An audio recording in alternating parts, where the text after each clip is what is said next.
मेरा दोस्तों मैं बहुत अलग इंसान हूँ। मैंने 20 साल से सिर्फ एक फाइट की है कि श्रृंगार हास्य करुण रौद्र वीर भयानक बीभत्स अद्भुत शांत, हम सबकी बॉडी में 9 रस है। इसमें सबका हर रसों का राजा हास्य रस है। जिंदगी हंसते हंसते ही बीतनी चाहिए।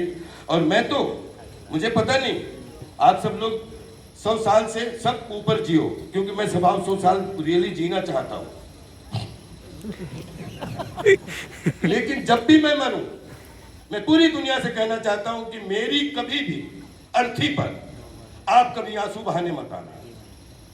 चाहे मेरा परिवार हो, चाहे मेरा समाज हो, चाहे मेरा देश हो, चाहे मेरा संसार हो, जब भी राजपाल यादव की सांसें बंद हो तो आपके मन में, बॉडी में, तन में लाफ्टर ही लाफ्टर हो। वाह वाह, इसने भी जन्म लिया, ये भी गया, इसने भी जन्म लिया, ये भी गया। जिस दिन अंत समझ जाओगे उस दिन दीक्षांत समझ जाओगे। दीक्षांत का मतलब है जिसने अंत को समझ लिया। इसके मतलब वो इतना पढ़ा लिखा हो गया कि दुनिया में जितने कर्म करोगे, सुकर्म के रूप में करोगे, कुकर्म के रूप में करोगे, अंत तो एक ही है। चाहे 1000 करोड़ कमा लो, चाहे 1000 अस्पताल बना लो, लेकिन अंत में एक अंगूठी भी साथ में नहीं जानी है। दीक्षा का अंत सबसे बड़ा नॉलेजेबल ये होता है कि जो आदमी पढ़ जाता है वो जन्म समझ जाता है और अंत समझ जाता है। और जन्म और अंत के बीच में जीवन के इस रंगमंच पर मरना जीना तो एक नाटकीय व्यवस्था है। उसके व्यवस्थापक मत बनो, हम तो केवल उसके पात्र हैं। अपनी अपनी पात्रता सुपात्रता के रूप में पेश करो। आप अपने माँ बाप का नाम करो, आप खुद के काम करो, अच्छा खूब पढ़ो, खूब करो और खूब पूरी दुनिया में आगे बढ़ो। Love you all. अब बहुत हो गया एक डायलॉग की, क्या अब कितनी देर बोलूं? सालो मारो मारो हमको जिंदा मत छोड़ो।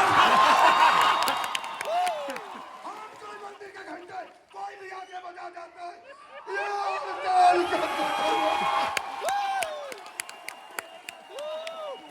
इसी चीज का इंतजार कर रहे थे। आए हाय, रुका नहीं जाता, बाहर नहीं।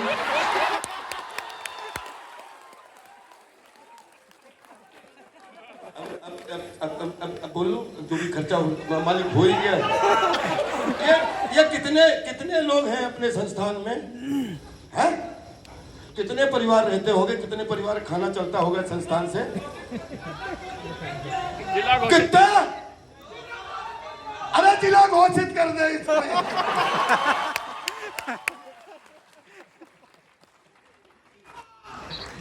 बाकी तो सब ठीक है। बहुत अच्छा लगा सर, आपने मेरा नाम राजपाल नौरंग यादव डाला। मैं आप लोगों को लास्ट में ये कि इस दीक्षांत में, कन्वोकेशन में सब चीज़ें अच्छी हैं। मेरे जितने भी डॉक्टर बंधु, जितने अग्रज हैं, जितने भी बनने वाले हैं, इसमें 2 काम जरूर हुए होंगे। इसमें जितनी डिग्रियां मिली हो, एक सबसे टॉप नंबर मिले होंगे और एक ऐसा होगा जो सबसे कम नंबर पाया।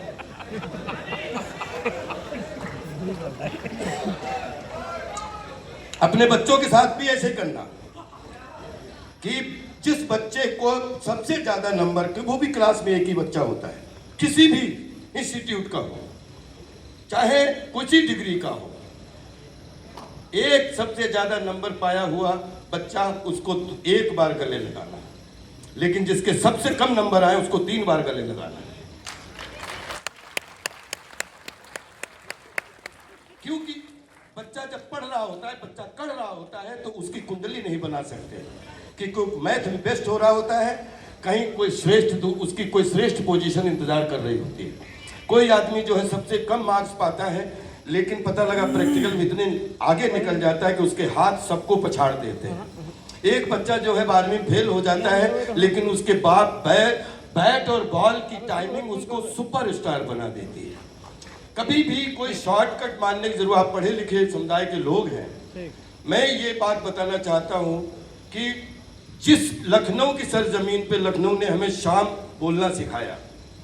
लखनऊ जब हम आए थे तो हम शाहजहांपुर बोलते थे और शाम बोलते थे। यहाँ आके पता लगा कि मेरे टीचर ने पूछा कि यार आप कहाँ से आए? तो हमने शाहजहांपुर से आए हैं।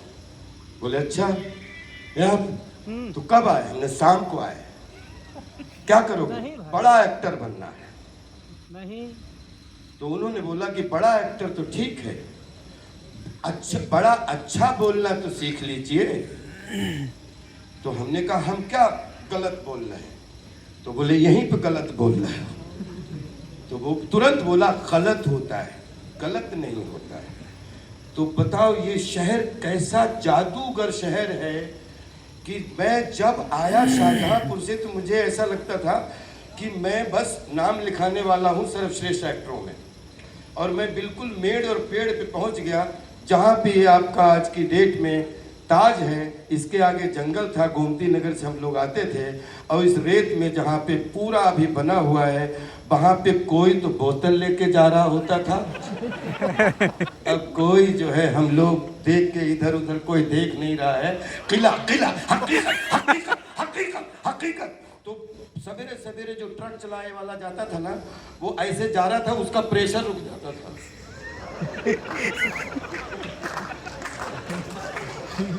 और फिर उसको याद आता था कि वो कहाँ जा रहा था। वो कह रहा था ये कर क्या रहा है, क्योंकि सवेरे सवेरे 5 बजे आदमी राम का नाम लेता है या अपना सुबह सुबह जय सीताराम करता है, और ये आदमी गलत गलत गलत उस पे डटा। ऐसे 2 साल निकल गए दोस्तों, लेकिन गलत शाहजहां पे लखनऊ ने सिखाया, शाम लखनऊ ने दिखाई, सुबह लखनऊ ने दिखाई, और लखनऊ के बाद में जब यहाँ से निकला तो उसके बाद दिल्ली ने जो कॉन्फिडेंस दिया, उसने 7 समंदर को अपनी कर्म भूमि में बदल दिया। और आप बिलीव करिए 800 खिड़कियां बताई जाती हैं लगभग पूरे विश्व में, और मैं 200 और मानता हूं कि जिनके पास स्पोर्ट या कहीं जंगल में खो गए नहीं मिले। 1000 करोड़ लोग होंगे शायद, बच्चे बुढ़िया सब मिला के।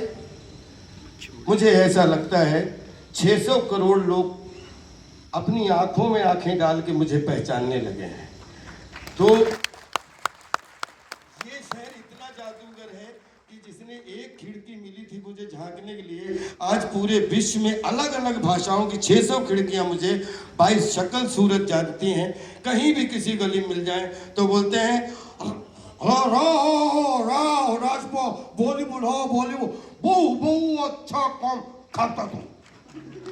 तो मुझे अच्छा लगता है। एक कहीं पे बर्मिंघम में जाते हैं, एक परिवार पीछे से भागता हुआ आता है और वो हाँफता है और बोलता है कि हमने चैपलिन साहब को काम करते नहीं देखा, लेकिन मुझे प्राउड फील होता है कि हमारे भारत में भी एक हमारा अपना चैपलिन रहता है। आप सदा बढ़ते रहे, जिंदगी में हर आपके लिए शुभकामनाएं। अपने बच्चों को सिखाएं, अपने दोस्तों को सिखाएं, चाहे आपको एक्टर बनना हो, चाहे आपको डायरेक्टर बनना हो, चाहे आपको डॉक्टर बनना हो, लेकिन अगर टर लगाना चाहते हो तो 2-4 साल अपने को जला के खपा के टर टर करना पड़ेगा, तभी आप बन सकते। कोई शॉर्टकट नहीं है इस फील्ड में। जितने आप पढ़े होंगे, अगर पढ़े से ज्यादा कड़े होंगे, उतने बड़े डॉक्टर खड़े होंगे। आप प्रैक्टिस करें तो आत्मविश्वास, परिश्रम, प्यार के साथ अपनी प्रैक्टिस पे विश्वास रखिए, और ऊपर वाले दिए हुए जो भी आदेश है, जो भी आपके मरीज आए, ऊपर वाले का धन्यवाद देते हुए उस पर विश्वास रखिए कि ये मेरा चैलेंज है और इसको ईश्वर अच्छा करेगा।